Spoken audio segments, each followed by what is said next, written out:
especial. Así que todos están super hype para estar conmigo, hacerle preguntas. Ya vemos la fila, son verdad mucha energía. En verdad, gócense esto es para ustedes. Gracias por estar acá todo este fin de semana. Ha estado espectacular. Bueno, vamos a empezar por el principio. Mi nombre es Valle, yo soy co-anfitrión del Geekrican Pod, el podcast oficial de Puerto Rico Comic Con. Nos pueden buscar en su aplicación de podcast favorita y también transmitimos en vivo desde la página oficial de Puerto Rico Comic Con. Conmigo están mis co-hosts. Hola, mi nombre es Valeria, pero me conocen como Punkyval. Y mi nombre es Ángel, aquí me conocen como el Washer. Y backstage, ¿saben quién está aquí backstage? No voy a decir que no soy, de que subo. No voy a decir que no subo, porque mira, está muy apagado. No sabe. ¿Están contentos? ¿Are you excited? ¡Viene Puerto Rico Comic Con! Backstage is Mr. Elijah Wood. How excited is that? No sé, lo traemos esto, lo dejamos allá. ¿Lo traemos? Entiéndeme. ¡Elijah Wood! ¡Elijah Wood! Welcome to Puerto Rico! Welcome to Puerto Rico! Hi, what would you like me to say? Yeah, Thank you. Hi, everyone. So welcome to Puerto Rico, Elijah. We are really excited to have you here. Like I told you backstage, the fan reaction with your visit has been amazing. There's one question we've been asked the most, of course, during your visit. It has something to do with wigs. Do you know anything about that? Would you care to elaborate on that? Sure. When will I wear wigs? Yeah, you know, it's so funny. That started as it was a DVD extra on the Two Towers DVD. It was obviously an interview prank that Don Monahan perpetuated. I was in New York City at the time of that, so we weren't even in the same room. That's why I didn't know who it was. It was via satellite, because they were all in Berlin doing a press junket, sort of like a day of press interviews where people ask generally the same question over and over again. And so it was just another voice in my ear that happened to have a semi-German accent. And the questions were certainly weird. Initially, I didn't think anything of it, and then it just got weirder and weirder. And I knew that something was up. It's really funny. You know, I recently rewatched it for the first time, because it's since gone on to TikTok. Yeah, it's exploded. There's all these kids that have seen it recently. I rewatched it, and my wife had never seen it. And I was shocked at how adamant I was about not wearing wigs. Like, what the heck, man? Just say you have. Like, Frodo wore a wig. Like, what? I mean, what do you mean? I mean, you might. You definitely did. So I'm like, I don't know why I had this weird. I had to stick my foot down. But if I could go back, I would just be like, yeah. It's so fun. And I will wear wigs again. So you've been on the industry for a very, very long time. What keeps you passionate about still doing this today? It always changes. I mean, there's no two experiences that are alike by virtue of the fact that it's a new script, it's a new director, it's a new location, it's a new group of people that you're working with, a new creative environment. It's always fresh, it's always exciting.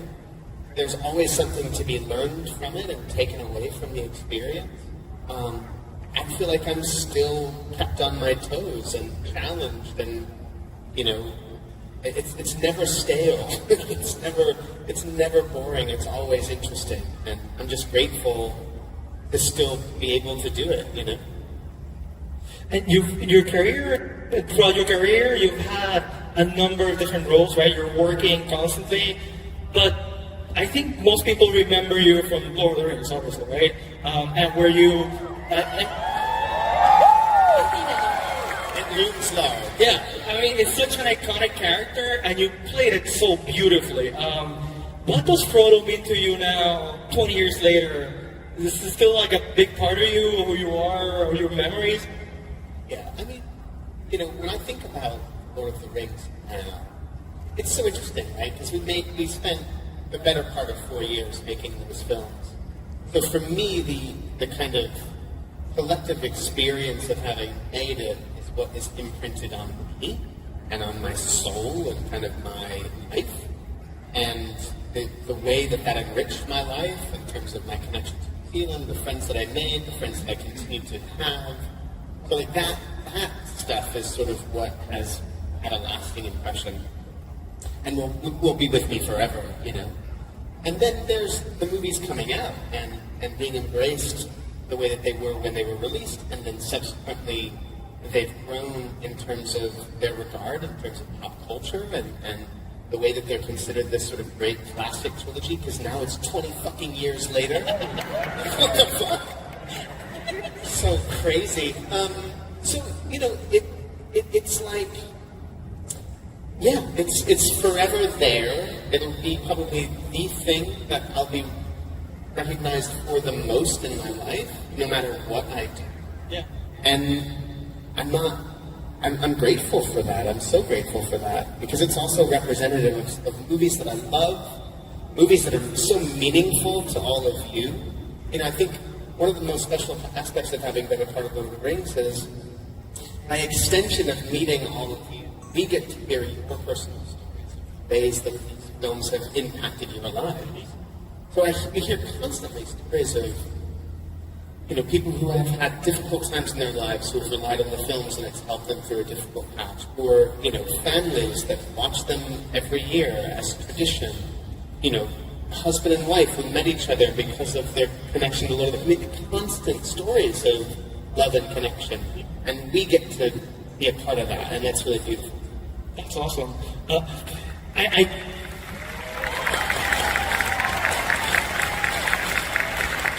I gotta ask you, it's been 20 years since you played Frodo. What sort of magical potion do you use? Because you look identical to you did 20 years ago. I swear I've aged. Sure. I don't know, man. Genetics, I guess. I've got plenty of gray hair. That's just so that we don't know you're immortal. What is the most memorable fan interaction you've had? Because you're right, I mean, Frodo and your career has impacted people so much. Is there any memorable fan interaction you've had that you can share that experience? And, there isn't one that stands out. I don't have a memory of like a specific interaction. But, you know, what tends to feel the most meaningful, again, like I said, are people sharing their stories, the ways in which the work that we've done, you know, and I play a character in that film, that series of films. These movies are made possible because of thousands of people's collective efforts. So really, I feel like I had a small part to play in the whole grand scheme of things. But that we hear these stories of how the movies have impacted people's lives, like those are always the most meaningful interactions, because it's hit people on a really profound emotional level, and to be slightly a part of that is... I have to ask you, and this is a question I've always wanted to ask you. I've been a fan of yours since forever. Do you remember anything about the Back to the Future shoot when you were a little kid? Yeah, totally. I mean, the Back to the Future 2 was the first film I was ever in.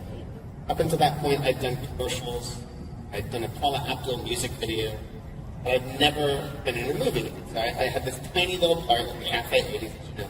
So I remember it vividly, because I loved the first movie. So being in the sort of town square, but it was dressed for the future, so like I know that clock tower, I know this square, but to see it from the perspective of what it would have been in the future was so cool. And I was 8 years old, so I'm like walking around and seeing all these futuristic flying cars, like, it was totally mind-blowing. And and to work with Michael J. Fox, this Marty McFly, like, none of that was lost on me. I knew exactly what was happening, and it was really cool. And, Cool. you know, as a child actor, you did a movie that was very intense for me, which was The Good Son. How was working on a movie that was so intense and dark at moments? Fun. I mean, so look, I have a brother who's 7 years older than me, and if anybody here has an older sibling, they know what that's like. He was renting horror movies with his friends, and I got to then watch those unbeknownst to my parents. So like, I got exposed to horror films way too early.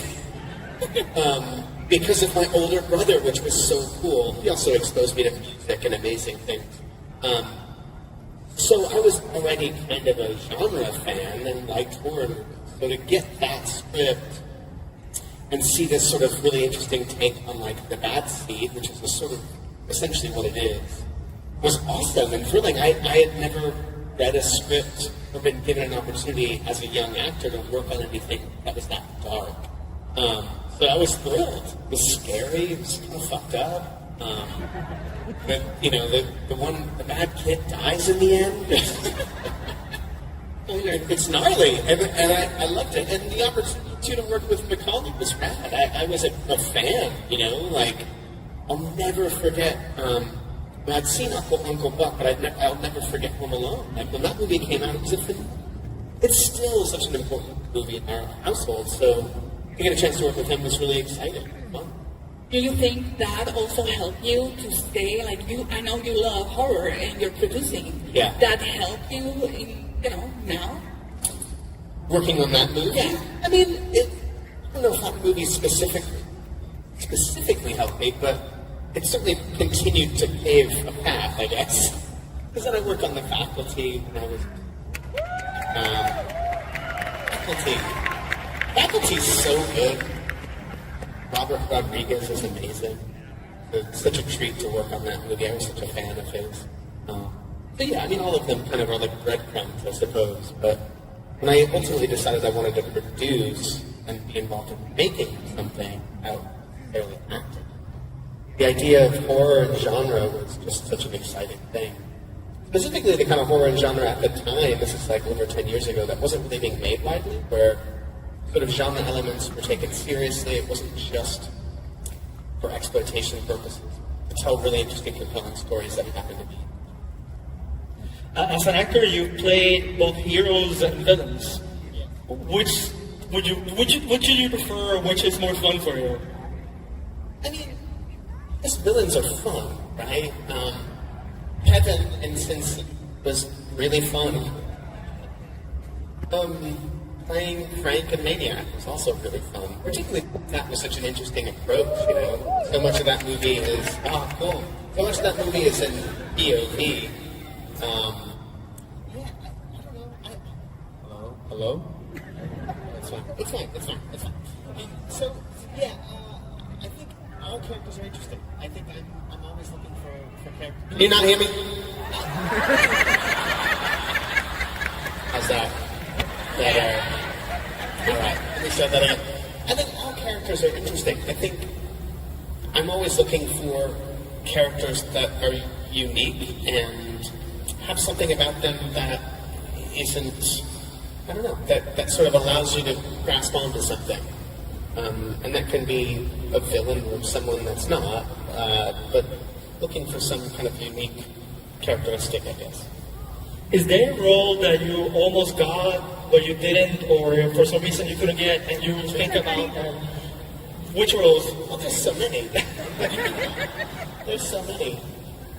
I mean, there's many movies I auditioned for. I don't know that there are many that I got really close on necessarily, but the movies that I auditioned for that I love.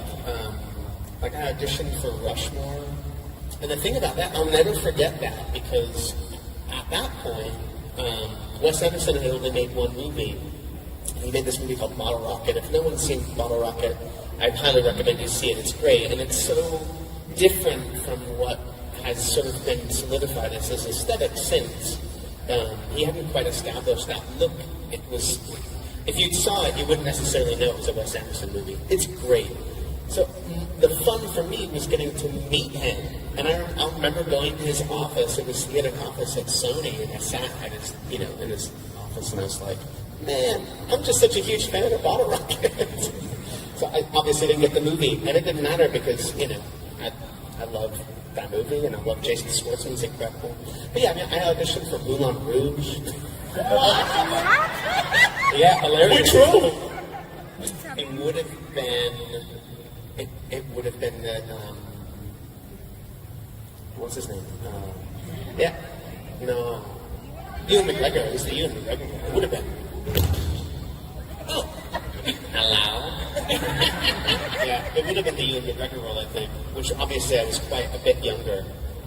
So I think they were just trying different things, But I had to fully take voice lessons and sing in the audition, the whole thing. Yeah, it's wild, it's fun. So yeah, look, I had plenty of sort of opportunities along the way that don't become part of your reality. But I'm always so grateful. It always feels like the right things happen the way that they're supposed to happen, kind of. And so many of the things that I have missed, quote unquote, are favorite movies of mine, So everything happens for a reason.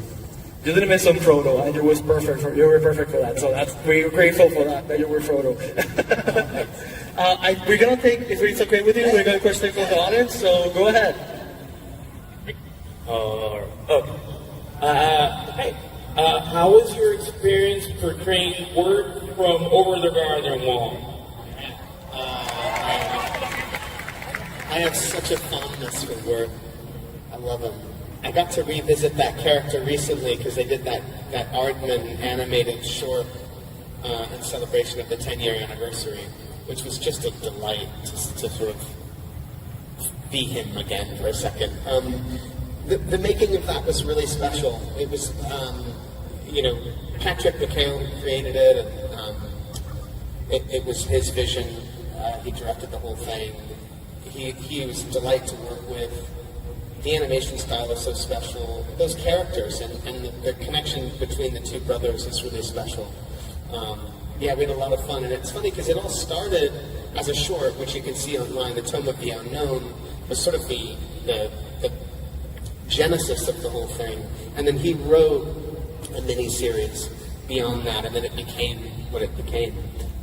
But we all felt really grateful, I think, to be a part of the cast. It's so wonderful. Getting to work with Melanie for the first time was great. Yeah, it holds a very special place in my heart. I love Over the Garden Wall. Thank you.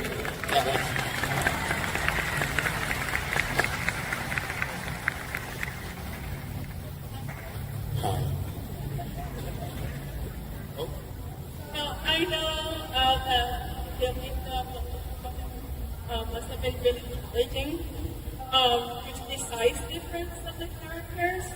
So how was the experience filming the movie and then seeing the final product with the editing being smaller, the other characters? Amazing. It's a wild thing. Because some of the things that we were doing on the day were in camera, right? So we could see this, the scene between Frodo and Gandalf in Bag End in the kitchen, right? That was a motion control, forced perspective rig, where you could literally look at the monitor and see us in the same frame. So there were certain things that we could see and kind of register how magical it was going to be. But then there were plenty of things on the day that weren't there, like the cave troll, for instance. So the first taste of that we got, and also seeing ourselves small, although we had scale doubles too, so for wide shots we could sort of see. But the first taste of what the film was going to look like for us happened in May of 2001, before the release in December, because they cut together a sort of reel, almost like an extended trailer, but with the cave troll sequence for the Cannes Film Festival. So we brought that out to Cannes as a special preview. And that was all of our first experience really seeing that stuff come to life. And it was mind-blowing. it's overwhelming when you work on something in such an intense and intimate way. And your reality is the work and the day-to-day and like being on location and all of the things that comprises. So then finally sitting down and watching the movie, which I think we finally saw a cut of the film in probably October or November of 2001. Seeing it for the first time was overwhelming. I remember walking out of the cinema and not knowing how to process it. It's just because you're also blending, you know, what's built into your DNA is your experience of having made it, and then you suddenly see it, and you have all these expectations of what it's supposed to be. Of course, it, you know, ultimately exceeded our expectations, and it blew our minds, but it's an overwhelming thing to see all of those elements come together for the first time. Did you keep anything from that shoot? Is there like a sting in your house or a cake? Yeah, I've got a sting. I have a pair of feet, which have stood the test of time pretty well. Are they comfortable? I don't wear them. I have a ring. Yeah. So you still carry the ring? I still carry the ring. Well, it's up in my hat. Okay, you do not carry the ring. Hi. First of all, thank you for coming to our tiny, mighty island. Yeah, it's beautiful here. Besides your in-person acting, I truly appreciate your voice acting skills. Thank you. One of my favorite roles is in Adquiere. Yeah, movie. So I was wondering, you can tell us like an anecdote or something quirky about you working with the late Robin Williams. I mean, both of those experiences were really special. George Miller is a genius, and getting a chance to work with him twice was such a gift.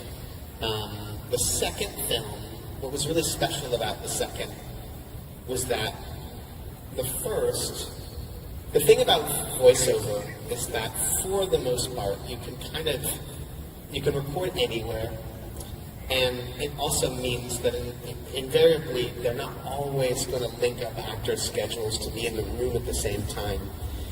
There was an exception on that. The first one we did most of the Penguin group I hang out with and Robin. We did most of our stuff together. But there's a lot of stuff of us doing things solo, and we were in Los Angeles, so people would go home at night. And it was over kind of a period of time. But the second film, we all went to Sydney and recorded all of it together. And that was so much more immersive. It really felt like we were in it every day making this thing together in a way that sometimes VO, you can feel a little isolated. So that was really, really special. And to be in Sydney, which is such a beautiful place, with all of those guys, and then to spend time with Robin in that way. And, you know, a lot of those dudes were comedians, right? So at night, occasionally, some of these guys would go and do like stand-up sets. And there was a couple of them that had organized with a local club to do some sets. So we were invited as a group to kind of go out and watch them get up on stage. And so Robin came, and all of us came in support of, I think, like 2 or 3 of them. I now can't remember their names. But anyway, we're sitting there, and as each guy goes up and does a set, I could just see Robin, like, getting more and more antsy, like, like, oh shit, he's gonna go up. I could just feel it, and then all of a sudden, he like couldn't contain himself, and he like got on stage, and we all got to watch like a 15-minute Robin Williams set. It was a gift, total gift. Yeah, getting to spend time with him and work with him. He was a really generous, kind, beautiful human being, and you know, we miss him. Yeah.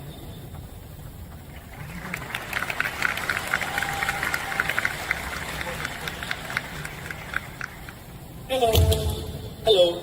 Hey, I'm a massive Marvel fan, and I wanted to know if you could tell us a little bit about the character and a little bit about your new movie coming out, Toxic Adventure. Can you repeat that? Because we can't hear it. It's the problem. Yeah.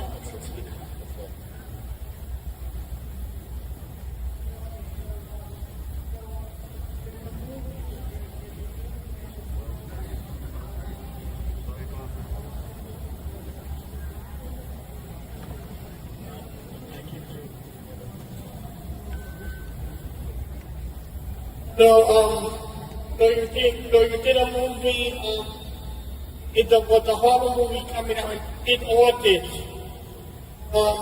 Toxic Adventure. Yeah.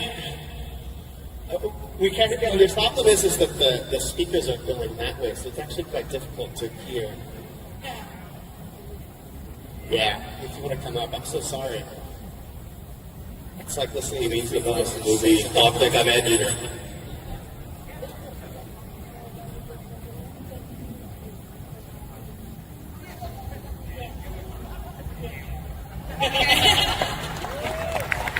Sorry. Yeah, so he's asking about Toxic Avenger. Oh, Toxic Avenger. Well, there you go. The long delayed Toxic Avenger. So, my friend Megan there, who's an incredible actor and writer and director, we worked together on this movie called I Don't Feel at Home in This World Anymore. If you've not seen it, it's on Netflix, it's great. And so his second feature is an adaptation or a remake of Toxic Avenger, the Trauma movie. And it's totally crazy and gonzo and fucking absurd and really funny. And I play kind of a hunchback, like evil assistant to Kevin Bacon. And I think Kevin Bacon's like deformed brother is the actual reality of it. Kevin Bacon's amazing. He's the villain in the movie. It's crazy, man. It's finally coming out in August. And I can't. It's such a great. Definitely go see it in a cinema if you can. It's very much a communal cinema experience. You want to see it with a lot of people and laugh out loud. I've seen it twice with a big audience, and it's so much fun. It's really ridiculous. I love it, and I'm thrilled that it finally is finding distribution. Because for the longest time, it was just looking for a home, and it finally has found one. So yeah, it's gonna be good. Speaking of like crazy stuff, I know I love Wilfred. I love that show so much. I know there were talks of maybe like making like a goodbye film. Are there any updates about that? No, I don't think so. I think I know. Wilfred is really special. Yeah, I mean, we had so much fun making that over the course of the 4 years that we did. It was almost the exact same crew the whole time. So it always felt like this family reunion every year. We'd get together and just like have a laugh. We were really grateful that we got to make that weird show. It's awesome. Hello. Thank you for coming to our ad. I was just going to ask about your experience on the miniseries Treasure Island. Oh yeah. As an house movie experience with that, to enjoy it. Yeah. Treasure Island, so I think we shot that in 2011. It's crazy how long it's been. So that was my first time in Puerto Rico. Yeah. It was great. It was super fun. And to work on, an adaptation of that piece of literature was really cool. To play that character was really fun. And very different from anything I'd done before. Sort of wild, mad, rambling guy who kind of gone crazy. Eddie Izzard was really fun to work with. That movie, it was this TV series, sort of like a 3-part adaptation for Sky TV in the UK. And I got to come and kind of do a fun, mad role. It was a blast. Yeah, it was cool. And it was, again, my introduction to Puerto Rico, which was really lovely. I loved being here. I loved walking around Old San Juan Very, very fond memories. Eating mofongo for the first time. I have a really good friend. She's here in the audience. I'm not gonna name her because I have a really good friend who's here in the audience. She's a huge fan. I'm not gonna name her because she will murder me. But she reminded me that you're a big fan of sandwiches. Do you like a sandwich? And did you try the Puerto Rican sandwiches when you were here doing Treasure Island? I don't think so. So there's a sandwich called tripleta. You need to, right? Am I right? It's like 3 meats. You need to try it before you leave. 3 meats. Yeah.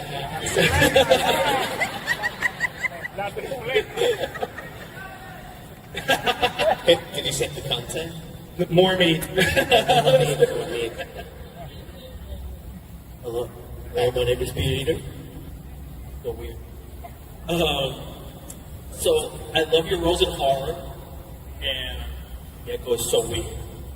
I was wondering what movie impacted you as a child? Want to be more involved in horror? What movie impacted me as a child? I mean, I think I was, 44, so I grew up a child of the 80s and 90s. All of the big Hallmark kind of blockbusters from the 70s and 80s were huge for me. The Goonies. Also, Gremlins was really big for me. So yeah, the Joe Dante movies. Indiana Jones, Star Wars. Star Wars was huge. Again, with my older brother, he had been like collecting toys from when he was a kid, so I was around all of that ephemera. So those initial kind of big, E.T. too, when I was a kid. So yeah, it's like the kind of big blockbuster classics that I think had the biggest impact on me in my early life. And then, the older I got, the more I was exposed to all kinds of cinema. And I think I really credit my mom, actually, with initially exposing me to international cinema, because my mom had this fascination with wanting to watch French movies, so she was like renting French movies, and we were watching these kind of French classics, and it sort of broke that seal, because I think at a certain point, you either are annoyed by subtitles or you're like are into it, and I was like into it really quickly, which was great, and that sort of opened up this whole world to me. So that like my mid-teens and early, mid to late teens were like big for expanding my mind and going to the video store and just renting crazy movies and seeing wild shit. That has completely still to this day impacted who I am. You're known for playing video games, a lot of video games. Is there any games you like? What are your favorite video games? And are you playing any right now? I'm not playing anything at the moment. I have 2 kids, so it's really hard to parse out time to play games. But the last game I played was playing Dredge on my Switch, which I was really enjoying. Dredge is cool. But growing up, some of my favorite games were that period in the mid to late 90s where LucasArts were making all these really amazing adventure games, like, Curse of Monkey Island, Full Throttle, Maniac Mansion 2, Day of the Tentacle, Sam & Max Hit the Road, like all of those great, really cleverly written adventure games I was obsessed with. I had them all. Grim Fandango. Best game ever. Yeah. See, and so for me, it's so funny because Double Fine, which is a company made by Tim Schafer. Tim came from LucasArts. He made a lot of those games. I was such a fan. When they were doing the initial Kickstarter for Broken Age, basically their like return to adventure games, I was like, oh shit, they're gonna make another adventure game. This is awesome. And then I got to do a voice for it, which was like, what kind of dream come true is this? Like, If you told my, 12-year-old self that I was going to be in a Tim Schafer game, oh man, that's so cool. So awesome. Are you still playing Animal Crossing? Nah, not yet. I haven't played it in a while. Right, It's a very specific time where our son was really young, and my wife and I had a ton of time because it was mid-COVID, so we were just like gaming like crazy on that. And then time suddenly came back and had to get back to reality. Had to get off the island. All right, first of all, I want to say thank you for blessing us with your presence. I understand you're a food enthusiast, so my question is going to be along that line. What was that? Sorry, am I too close? A little bit. Okay, so I understand you're a food enthusiast. A foodie? A foodie, yeah. Yeah. So my question is going to be along that line. I missed that bit too. It's all right. The question is this. We know that in the world of Middle Earth, there are elves, dwarves, hobbits. What do you think the real-life favorite street food would be? The real life what? Street food. Favorite street food. Real life street food for elves and... Oh, That's a really cool question. that is a cool question. All right, hold on, let me think. At least hobbits, you should be able to answer that. Oh, wow. I feel like Hobbits, it's going to be some, meatballs or something, It's going to be... Something hearty. Something hearty, yeah, like stew or... And then with dwarves... oh, man, what's a good, Jurassic Park turkey leg. Yeah, turkey leg? That works. I'm trying to think of something really refined for elves. Like Tony Powell. am I doing okay? Am I going to do it different? And there are some people who give tons of notes, and that's also interesting, And you're like, oh, fuck, I got a lot to work with. I don't have necessarily a favorite kind of director. I think, if anything, I just like being a part of knowing I'm a part of the director's vision and that they have a clear idea of where we're all headed. I think that's kind of it. Perfect. Thank you. Yeah. You've worked with a lot of directors throughout your career. Is there any director you would wish to work with that you haven't worked with yet? Sure. If the Coen brothers were to do movies together again, I'd love the Coen brothers. I love their films. Oh man, Edgar Wright. I just love what he does. He's an incredibly meticulous filmmaker. I know people who have worked with him, and he's really specific, and I kind of love that too. To speak about styles, that guy has a great deal of specificity, and I think that's cool. And I love his movies. I just think they're visually really smart. They're rhythmically really interesting. Oh man, there's so many. Paul Thomas Anderson, I think, is perhaps one of the great living directors. He's never failed. I think every single film is incredible. I don't know, loads. I think. What's his name? He directed Force Majeure and The Square. There's a great Swedish director, Triangle of Sadness. He directed as well. I can't remember the guy's name. I'm forgetting it. He's amazing. I don't know. There's so many incredible filmmakers. I'll definitely work with. There's a scene, speaking about directors, Return of the King, when you already, did the deed with the ring, and everybody's coming in the room and you're saying their names, but there's a theory that Frodo doesn't know Legolas' name because you're like, that dude. Was there a direction from Peter for that scene, or did you actually record yourself saying Legolas and they just didn't put it in the film? I don't remember. I can tell you this. I feel like I would remember if it were a specific intentional omission. like, isn't it weird that I'm not, I feel like I would remember, we're not going to refer to him because you don't know his name. I just, so no, beyond that, I don't remember. I mean, I remember shooting that scene.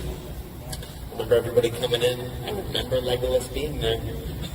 But this, I kind of love this narrative that somehow Frodo is like, who the fuck is that?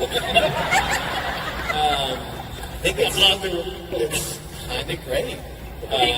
But I actually think Frodo knows his name. Yeah. Hola Naija, I know that you said that you've gone to San Juan. I don't know if you have the chance to see some of our island, but is there something or some place that you would say definitely belongs in Middle Earth other than food? Right. So other than New Zealand? Yeah, like stuff from here in Puerto Rico that you've seen. What you've seen from Puerto Rico? What I've seen here. Oh. Yeah, I mean, not on this trip, because I've only really been here. The first time I was here, we shot interior in some forest, and I feel like that was quite Middle-earthy. Yeah.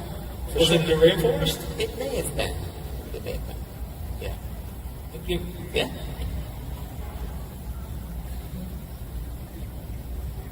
Hello, Mr. Wood. My name is Eric, and my question for you is, should Activision and possibly Toys for Bob decide to develop a remake for The Legend of Spider-Man? So, sure.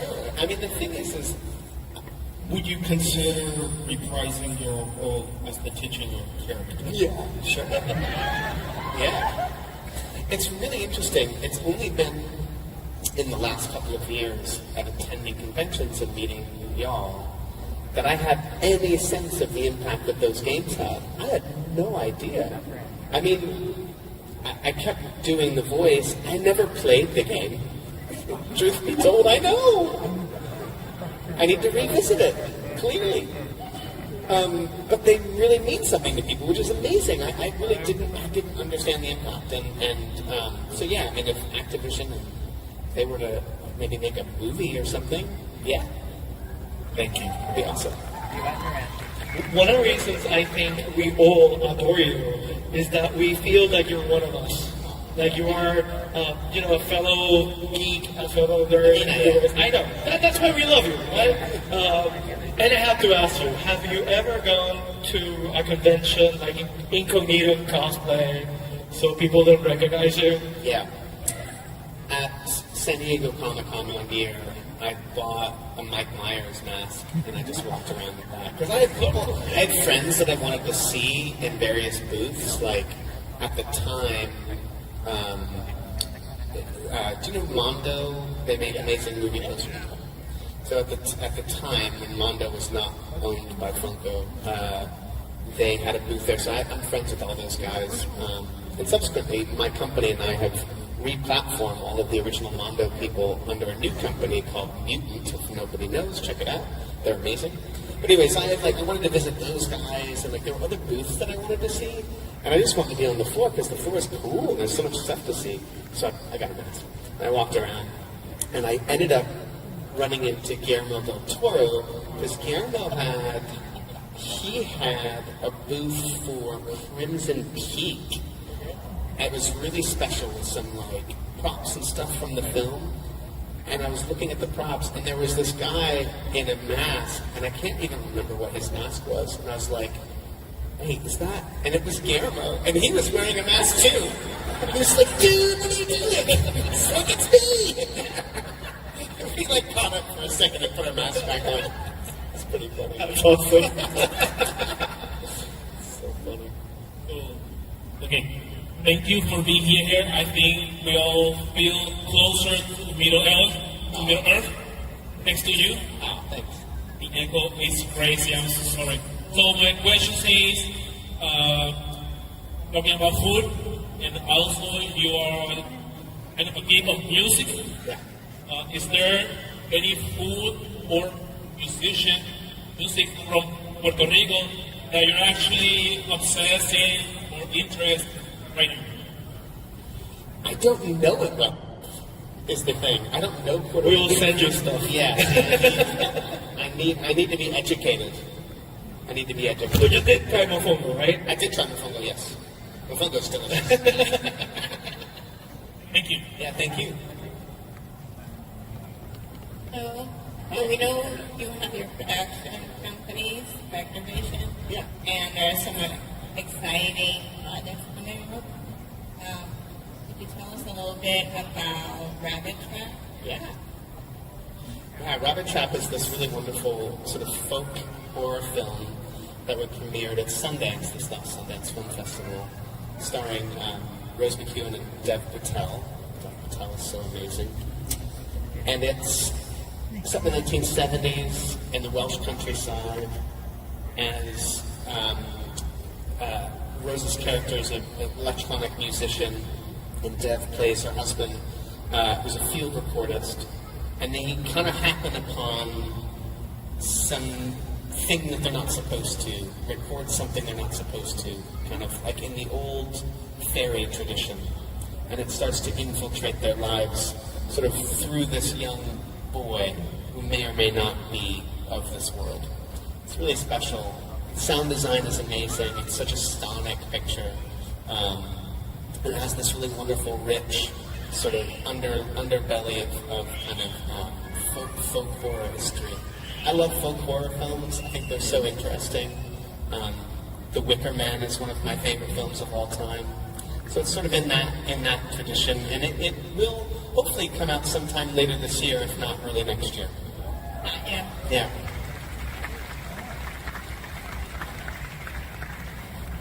Hello.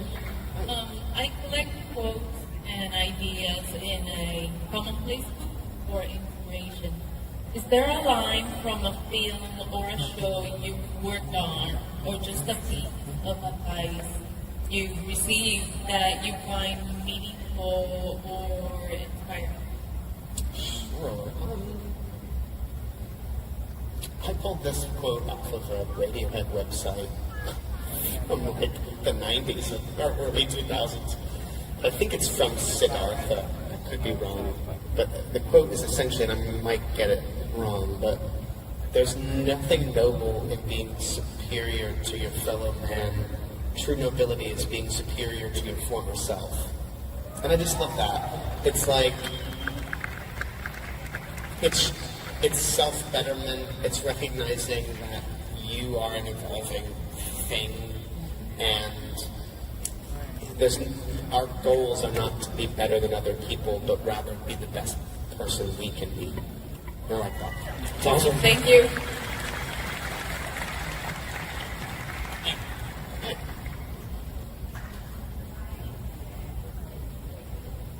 Hi.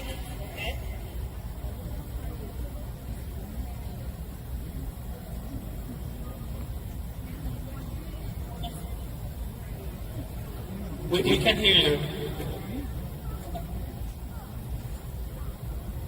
All right, so I again. Was it difficult? Was it difficult to play a villain in Sin City? It was really fun. The challenge of Kevin was maybe the physicality. Like, I think I really knew with relative short lead time that I was going to be on wires jumping around doing like martial art wire movement that I'd never done before. And I think there was no rehearsal period really for it, if I remember correctly. But I was so game and it sounded awesome. For me, the joy of getting to play Kevin was I had read all of the comics not long before having dinner with Robert Rodriguez in LA prior to any announcement of Sin City happening. So Robert and I and our friend George were having dinner. And Robert was we were talking about what each other were up to, and he was like, oh, my next thing is Sin City. And I was like, wait, what? And in my head, I had literally just finished reading them and was dreaming up how incredible it would be to adapt them primarily in animation form. So it just feels like Frank Miller's drawings are so specific. How could that ever be adapted in a way that would do it justice? And so we were talking about that, and he's like, dude, do you want to see? I've got the opening of the movie in my car. I was like, what? And I went out to the parking lot, and on his laptop, he had that first scene with Josh Hartnett on the sort of veranda that opens the movie. It was done, and then he had done that as a proof of concept partially for Frank and with Frank, but also for Dimension to show, like, we can do this. So it was really a way to get the movie jump-started and funded. And so I saw that he had made it, and it came to life, and I couldn't believe it. And I think over dinner, George was like, you should be Kevin. And I was like, yeah, that'd be cool. But, whatever. And then Robert was like, do you want to audition for me? You can just come to the Four Seasons and I'll just shoot you, like, staring at the camera. Because he doesn't talk, And so for me, it was such a joy because I knew the graphic novel so well. I was a real fan of Frank Miller's. And the cool thing about the making of that movie was that each of the frames of the comic book were essentially the storyboards for the movie. So Robert would be like, we're doing that frame next. And I'm like, okay, I know exactly what that is. It was so helpful and so informative, and it was like, oh, cool, we're going to do that. And I've never had an experience like that before. It was so fun. And I'm running around, like, doing high kicks. It was great. Mickey Rourke, unfortunately, wasn't there, so I didn't get to meet Mickey until the premiere. He'd already shot all of his stuff, so I was working with his stunt double. It's the thing about working against green screen. They didn't, there was, I think, one set, the bar, was, I think, maybe one or two of the sets that they built. Everything else was on green screen. But, Frank Miller was on set, co-directing, coming up with new shot ideas. It was so cool. It was so cool. Well, Elijah, we've run out of time, but I really want to thank you for getting here, sharing this time with us, and I really want you to know that we, the fans in Puerto Rico, just love you to death. You are a very special part of our hearts, and thank you for being here. So let's give it up for Mr. Elijah. Thank you so much.